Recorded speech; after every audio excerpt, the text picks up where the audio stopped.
Halo semuanya, kembali lagi bersama gue Rans Live. Dan di video kali ini gue akan share seputar pengalaman gue merintis karir di dunia freelancer dengan mengikuti website-website freelancing yang ada di internet.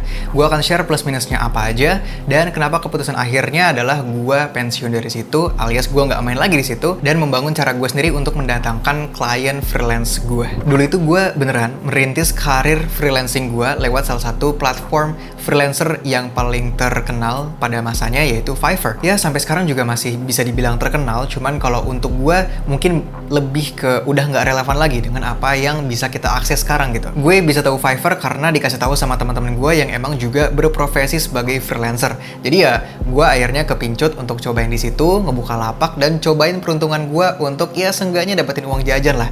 Karena pada saat itu gue masih duduk di bangku SMA kelas 1. Jadi ya bukan untuk main source of income, tapi buat tambahan uang jajan aja gitu. Nah, sebelum gue lanjut, gue pengen ngejelasin apa itu website freelancer. Nah, simpelnya website freelancer itu kayak middleman. Jadi sebuah website yang akan ngehubungin para freelancer dengan para customer atau klien. Sama halnya dengan kalau misalkan kita buka aplikasi Gojek, Grab, dan Uber gitu. Aplikasi tersebut akan mempertemukan kita dengan driver-driver yang ada di sekitar kita. Sebenarnya apa yang ditawarin sama website freelancer seperti Fiverr? Jawabannya adalah convenience alias kenyamanan. Karena untuk freelancer baru seperti gue yang notabene bukan siapa-siapa, nggak punya track record, nggak punya reputasi, portfolio, gue pasti butuh sebuah wadah yang bisa mempertemukan gue dengan klien-klien atau seenggaknya ya meningkatkan chance gue untuk dilirik oleh orang-orang yang di kemudian hari bakalan pilih atau hire gue sebagai freelancer mereka gitu. Jadi pas temen gue ngenalin gue sama Fiverr, gue tertarik banget karena kepraktisannya. Akhirnya ya gue bikin akun di situ dan bikin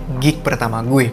Gig itu simpelnya kayak apa sih yang kita tawarin untuk kita kerjain? Kayak ya jasanya tuh apa? Dulu sistemnya kalau di Fiverr itu adalah tier pricing. Jadi ada level-level paketnya mulai dari yang paling murah sampai ke yang paling mahal. Nah, untuk paket yang gue tawarin tuh sebenarnya cukup murah sih. Dari $5, $15 sampai ke $30. Jadi ada 3 paket totalnya. Dan itu bisa dikustomisasi mulai dari setiap paket itu dapatnya apa aja. Apakah cuma dapat videonya, dapat project filenya, pakai sound effect atau enggak dan lain sebagainya, itu bisa diatur sama kitanya. Nah, pertanyaannya apakah gue berhasil dapetin klien dari Fiverr? Jawabannya yes, gue berhasil. Cuman kehitung jari banget dan ada beberapa faktor yang bakal gue jelasin sama kalian. Yang pertama, persaingannya itu global. Yes, Fiverr itu bukan sebuah platform freelancer lokal atau satu region doang, tapi satu dunia bisa buka lapak di situ. Jadi persaingannya bener-bener ketat dan banyak banget orang yang masuk ke situ dan buka lapak yang sama kayak kita. Nah, dengan logika kayak gitu berarti dalam satu kategori, misalkan nih gue buka jasa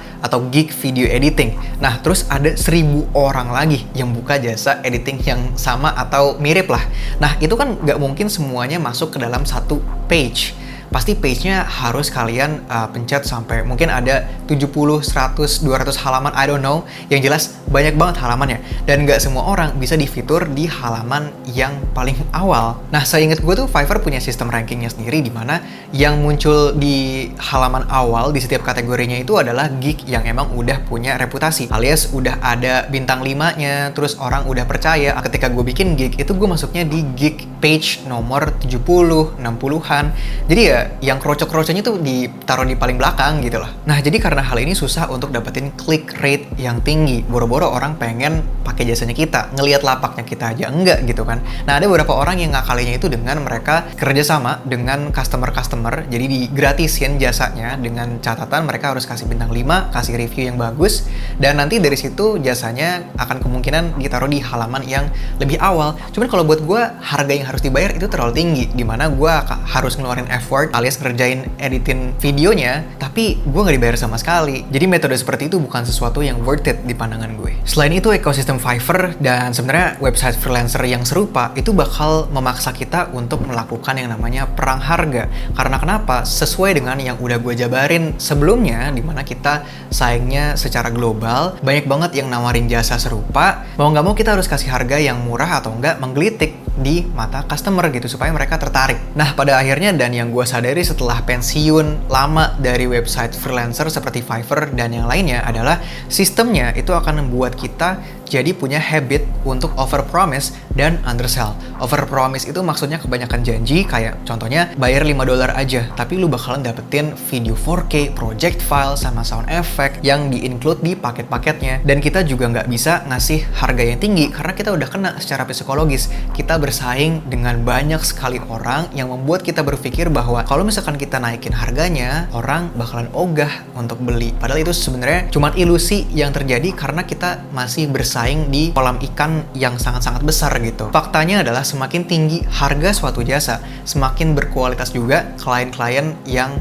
bakal kita dapetin. Makanya dari hal ini gue menekankan ke teman-teman semua yang pengen mulai karir freelancer atau pengen bikin bisnis yang relate sama hal seperti ini, untuk nggak nyari klien sebanyak-banyaknya, tapi carilah klien yang berkualitas atau yang paling klop sama gaya komunikasinya teman-teman dan dengan jasanya teman-teman gitu. Nah ya udah, akhirnya gue cabut tuh dari main di website freelancer dan balik ke cara lama gue untuk menjual jasa gue. Upload portfolio sebanyak-banyaknya di Facebook dan bawelin aja lewat postingannya itu. Gue nge-breakdown karyanya, gue taruh detail-detail gue lah di situ. Dan ternyata itu lebih efektif karena ya mungkin sebelumnya gue emang udah networking sama orang-orang juga di Facebook. Jadi gue kalau misalkan ngelihat ada editor dari kantor mana atau dari tim e-sport mana, karena kan dulu gue berkecimpungnya di dunia e-sport juga, ada beberapa dari mereka yang ngelihat postingan gue dan mereka ke cantol mungkin, terus mereka kontak gue, ngajakin ketemuan. Gue sempet di hire juga sebagai full time video editor untuk salah satu tim e-sport. Terus selain dikontrak full time sama tim e-sport, gue juga dapat beberapa kesempatan untuk bikin video motion graphics, tapi kliennya itu langsung klien yang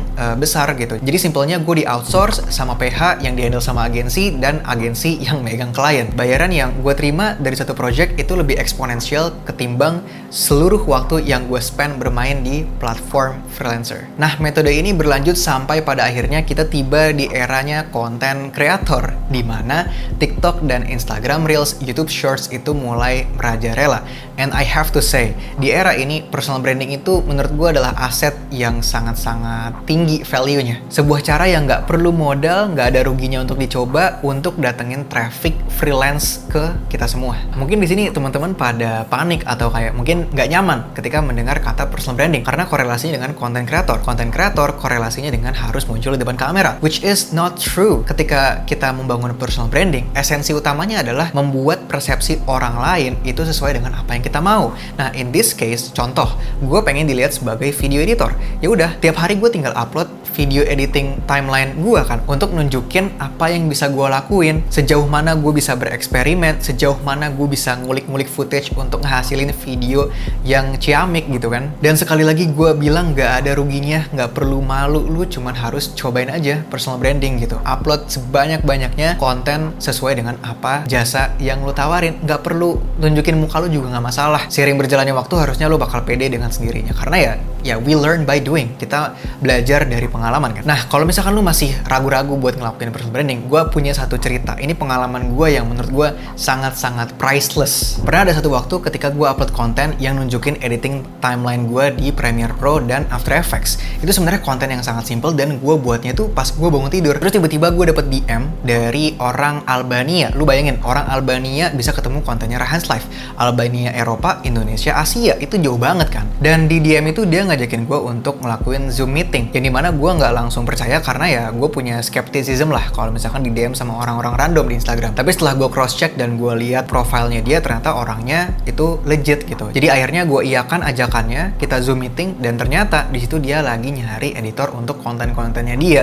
Kita Zoom meet selama kurang lebih 20 menit aja, dan dari situ gue berhasil mendapatkan profit sekitar 50 juta. Dia jadi retainer klien selama beberapa bulan. Imagine, ya kan? Berapa banyak peluang yang bisa lo dapetin lewat personal branding. Makanya gue, walaupun ya memang gue nggak sebegitunya bahas personal branding di konten-konten gue lebih condong bahas soal editing, soal motion graphics. Tapi menurut gue ya, gue pengen kita semua maju lewat personal branding, karena menurut gue ini adalah aset masa depan kita semua gitu. Lagian ya, kalau misalkan kita revert ke pembahasan kita, kalau misalkan dipikir secara logika, daripada kita nyemplung di kolam yang sangat besar, bersaing dengan ribuan orang dari berbagai negara yang kita bisa dikalahin dari sisi manapun, apa nggak lebih baik kita bangun reputasi kita sendiri lewat platform yang jauh lebih mudah dan jauh lebih aksesibel kayak Instagram, TikTok, dan YouTube. Kita bangun audiens kita sendiri, dan pada akhirnya kita akan punya social currency, kita juga bakalan punya kredibilitas kita sendiri. Jadi kuncinya kalau misalkan kalian pengen dapetin cuan di dunia digital, kalian pengen profit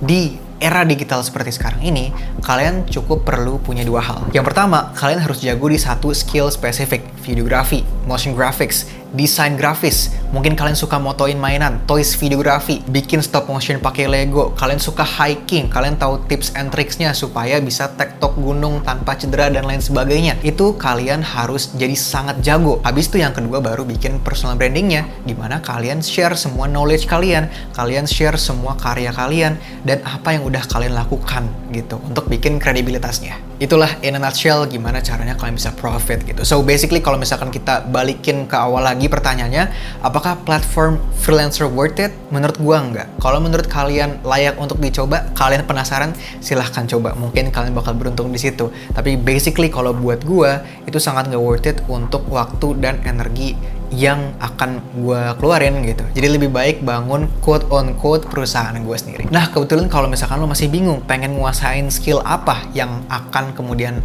lo jual sebagai jasa utama lo atau sumber pencaharian lo, gue punya akademi namanya Motion Master Course. Dimana di sini gue akan pandu kalian untuk belajar seputar motion graphics dari A sampai Z, mulai dari fundamentalsnya tentang belajar apa itu motion graphics, prinsip animasi, sampai ke bikin karya pertama di Adobe After Effects, yang dimana adalah salah satu software standar industri yang sangat masif digunakan untuk kebutuhan produksi komersil dan lain sebagainya. Lagi ada promo khusus untuk lo yang daftar hari ini, pakein aja kode bisa motion di motioncourse.id. Jadi buat yang tertarik, sampai ketemu di eksklusif member area-nya. Oke, paling segitu dulu aja buat sharing kali ini. Sampai ketemu di video selanjutnya. Stay creative, stay healthy, and I will be seeing you guys in the next video soon.